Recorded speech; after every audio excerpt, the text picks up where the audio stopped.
Hello everyone, welcome back to Motivation with me.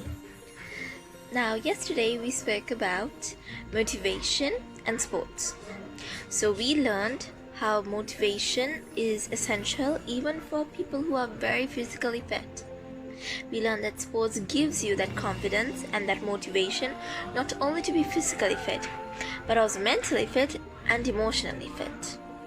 And we also saw that coaches or trainers undergo special sports psychology lectures and programs where they're not only there to make sure that you are strong and healthy, no, but to also make sure that they are there to assist you and motivate you. I hope you guys checked out that song I told you about, Hall of Fame. Did you check it out? How was it for you? So you obviously saw how that trainer was motivating that guy, right? So today we are going to do motivation and how it is projected from your favorite TV shows and cartoons. Now, first I will talk about cartoons, alright? So cartoons I'm going to take under the category of Disney. Come on now, who doesn't love Disney, right?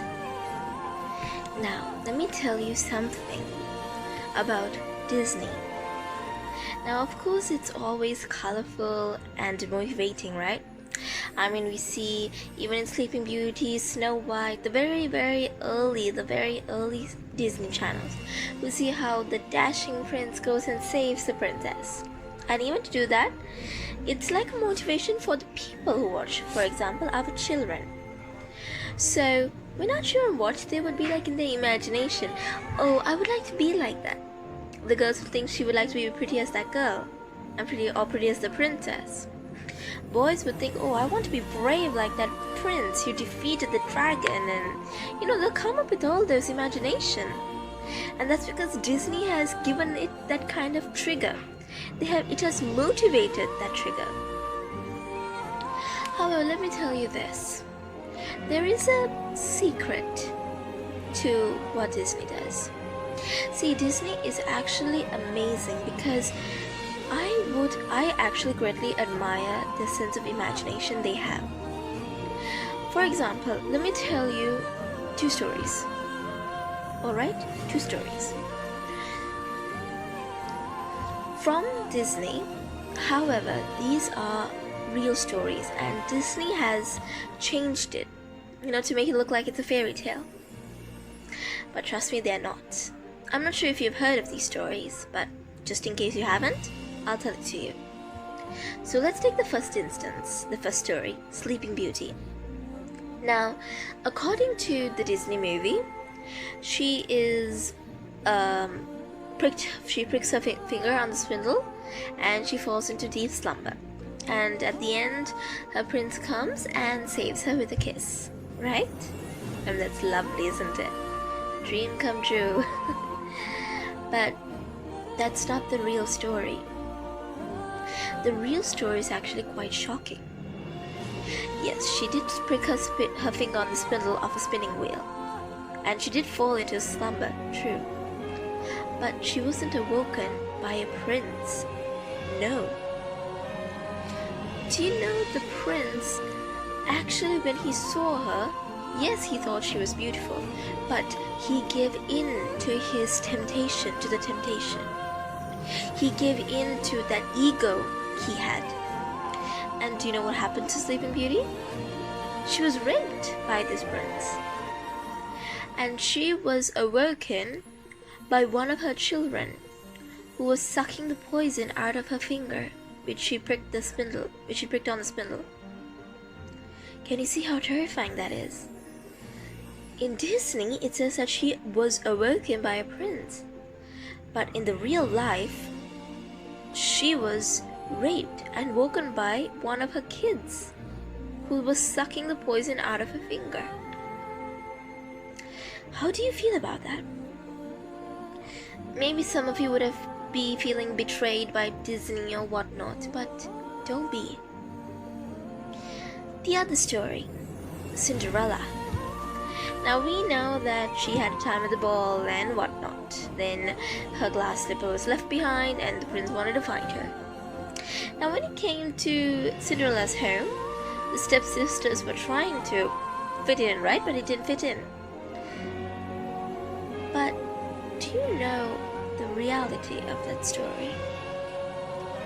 Cinderella's first stepsister actually cut off her heel, the heel of her foot, so that it could fit the glass slipper. The prince immediately thought, oh, this is her. But then a white dove flew down to him and said, no, it's not. Then he went to the second sister. She cut her toes so that the slipper would fit. The prince again thought, oh, it's her. But the dove said, no, it's not. Until finally he came to Cinderella. So can you see what the reality was? Quite shocking, right? I mean, who would have imagined it? So from that you can understand how Disney had changed everything. Maybe, yeah, like I said before, some of you would have felt betrayed by Disney, like you were brought up with a big lie. But actually, what Disney was trying to do was, it was doing you a favor. Okay, maybe, yeah, it was hiding the bitter truth, but you were all kids at that time, you and I. Just imagine, would you like to watch those kind of things at that age? Would you have even enjoyed it? I mean, come on, you would have been crying, right? So what Disney did was, it changed you. It motivated you to be a better person, don't you think? It motivated girls to be more beautiful, more princess-like, more kind, more humble, more gentle.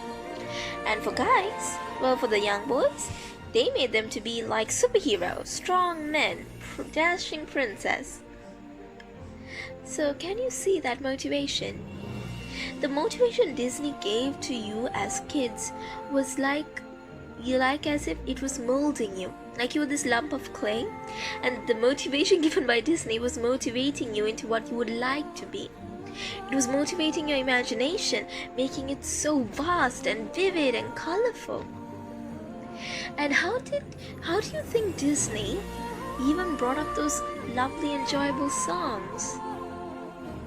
See, then, why Disney did the songs was not only because to make the movie interesting, no, but also to help you find a hidden talent. Did you know that if you practiced singing Disney songs, you would eventually have a lovely voice? I'm not talking only about girls, guys as well. So can you see, from Disney's motivation, even through a simple song, it's like you can discover your talent. That's something you don't see every day, right? What about Disney's moral? Now, each movie is different, right? They all have a different moral, they all have a different motivation. For example, let's take Tarzan. Tarzan, now we know that he was a baby, his parents were killed, he was raised by gorillas, he found the love of his life, and whatnot. Alright? Can you see now that kind of atmosphere? Okay, have you seen, other than the book by Rudyard Kipling about the Jungle Book, other than Mowgli and Tarzan, who are fictional? Do you know any other boy who was raised by wolves or apes or by lions or by tigers? It's unusual, right? Can you see that? So just what Disney was trying to project was, no matter where you come from or no matter who raises you, you have to be yourself. Now, if you remember correctly, for those of you who are Disney fans, Tarzan was not accepted into his family of apes, and especially by the leader, Kerchak. Why is that? Because he was different. He didn't look like them. He was not ape-looking, he was not hairy, he didn't have fur, he didn't have huge noses or huge hands that were like shaped in this form, right? He had human hands like us. He had no fur like us. He only had long hair. So can you see, he was motivated by whom? His mom. So there again, we come back to understanding the motivation of love, part 1, how the love of a mother actually helps us see through life. So because Tarzan's mother was behind him, he was motivated to be what? The best ape ever, and to make the leader seat at the same time. Not only to become the best, but to also get the satisfaction, to get the appreciation or the acceptance of his leader. So can you see what Disney gave? That was like a motivating thing, right? Disney tells you, yes, life is hard, but what is life if you don't take the risk? One famous thing by Walt Disney is Mickey Mouse, right? I mean, even now, all these, if you have watched the channel Disney Junior, they put this Mickey Mouse Clubhouse for your young kids. Can you see what that does? I mean, take a time and watch it with your little brother or sister. Maybe it will be kiddish, but trust me, just watch it. They have these muscatools and all that just to show motivation. They have friends to show motivation. They have friends and all those help and those guidelines. Why to show? To motivate, like not to give up. Let's keep trying. Let's try another aspect. Let's try another idea. Let's try another invention. So can you see, a cartoon that is so simple and colorful to a child actually has a lot behind it. It's more than just colors and fixing gadgets and like having friends and being nice and kind. No, it's like we're trying to teach your child, or we're trying to teach you the real essence of that program. Do you get it? So can you see, even now, I would advise you just for one episode. Don't watch it every day. Just watch it once and see how it's like a motivation factor. Because it ends up telling your kid as well, not to give up, let's try it. And at the end of the day, when we won, let's celebrate. I mean, after all, after you accomplish something, you have to celebrate, right? So that is what Disney does. Now, what about TV shows? Alright, so I will talk about the TV series. Alright? So now most of us are all into these mature ones, right? Whatnot, like Big Bang Theory, 2.5 Men, The Good Doctor, Lucifer, and whatnot. Me, for instance, I'm not interested in most of the TV series. I am, however, interested in The Good Doctor, and I find 2.5 Men really funny. I'm more of the science and the comedy part. So, okay, when you look at those two, I'm not very sure of the others, so I will take these two. The Good Doctor is a motivating part because it tells about a boy who is having autism and how he's a surgeon. Now, it's obvious that anyone who has autism, it's not a good idea to, being a doctor. I mean, they will shake and tremble and they'll have all these symptoms, right? But this one doctor, now in the movie he's called Dr. Sean Murphy, acted by Freddie Highmore. So now Dr. Sean Murphy goes beyond those limits. And what is he trying to tell us? What's the message he's giving us? Motivate yourself to be the best of who you can be, of who you are. See, everyone doubted him when he came to that hospital. Everyone was wondering, how can someone with autism ever think of even holding a scalpel? For those of you who don't know what a scalpel is, it's that small knife which the surgeons used to cut you open for an operation or surgery. So that's what they did. They were wondering how, and he was the youngest. But thankfully, due to his autism, he did not mind about those things. He was much more focused on motivating himself. And did you know, because of his autism, he was always straightforward. He never really understood the world quite properly. Whenever he had something, he would just project it out. He didn't care what the other person was feeling, he would project it out. And the patients he projected it out to were motivated to take his ideas or his choices to the next step, to the next part of their life. So can you see that? Even in the movie there is motivation, and to the viewers who watch it there is motivation gained. Maybe it's a little too trivial, don't you think? and 2 doctorate, 2 medicine and all that. What about 2.5 Men? Now I know some of us who have watched it, we know that Charlie is a straight up person who will just bring a woman home, right? Alan, on the other hand, very optimistic character because he has to see the welfare of his son, right? Now try to understand the motivation that is given. Now Charlie knows that he is sick, he's going to die soon, and that doesn't stop him from living the best of his life. I'm not asking you all to repeat his life, that is entirely up to you, no judge. And what I'm trying to say is that though Charlie knew, he motivated himself to live the best days of his life. Go and see one of those hottest women on the world, play the piano, like just have fun in life, right? I wouldn't advise you to do that though. And what about his brother?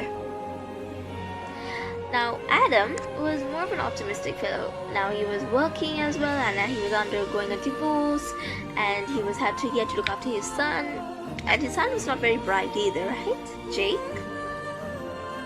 So from that also there's a motivation. See, Alan had so much of problems in his life, right? His mother did not accept him, and she also acts like a total sarcastic girl, doesn't she? He got divorced and his wife was seeing another man. He had to look after his son at the same time. He had to live under rent with his brother. He was not happy with work most of the time. He was not able to find another girlfriend, like a stable girlfriend. Like wasn't able to have a stable relationship. So can you see, with all that trouble, yet the movie is telling us that he never gave up. And from Alan's perspective of life, he was down with a lot of problems, like majority of us have not even come across yet. And he was in his 40s or 30s, I believe. And yet, did it show at least one time in the movie that he was going to give up? No. So can you see how motivation is projected through there?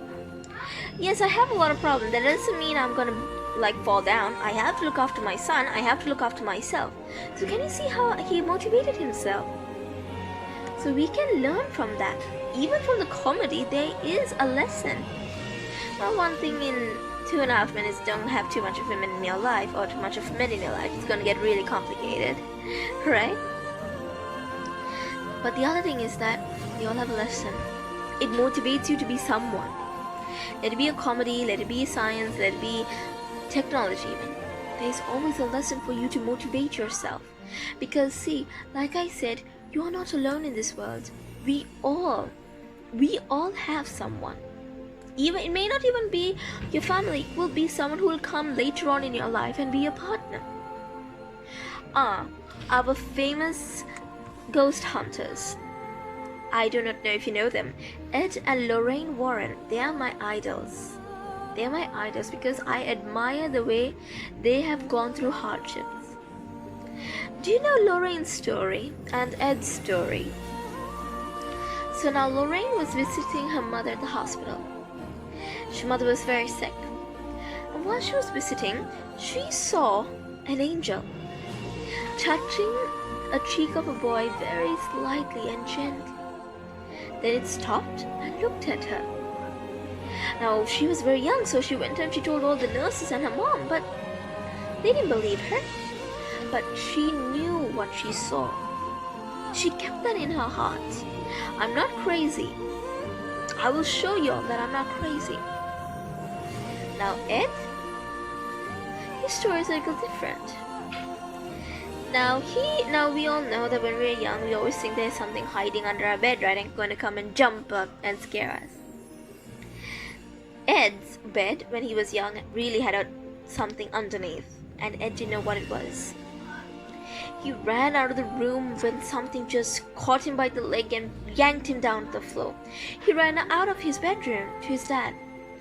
But his dad thought that he was joking around, fooling around, and grabbed him and told him to go back there and face your fears. Eventually, Ed did. So can you see, it was by chance that these two were meant to be, Ed and Lorraine, because they've had very familiar and similar experiences. And they believed in each other. They motivated each other. If you look them up on Wikipedia, on anywhere in Google, you can see how much of cases they have solved, how much of people they have helped. And those were not easy. They were not easy because they had to be there for each other first. And when Ed wanted to give up, Lorraine was always behind him, motivating him, telling him we should do the right thing. And when Lorraine was also feeling bummed about something, Ed would always motivate her and encourage her. So there again we come to motivation and love part 2, right? How you have to support your partner. Can you see what motivation does? So try to understand that whatever TV show you're watching or whatever cartoon you're watching, get the lesson out of it. It's always a lesson, and it's very valuable. You won't get it now, but eventually you will understand. So that's the end for today's video. I hope you all enjoyed, and tomorrow will be a reflective story, so look forward to it. See you soon. Take care.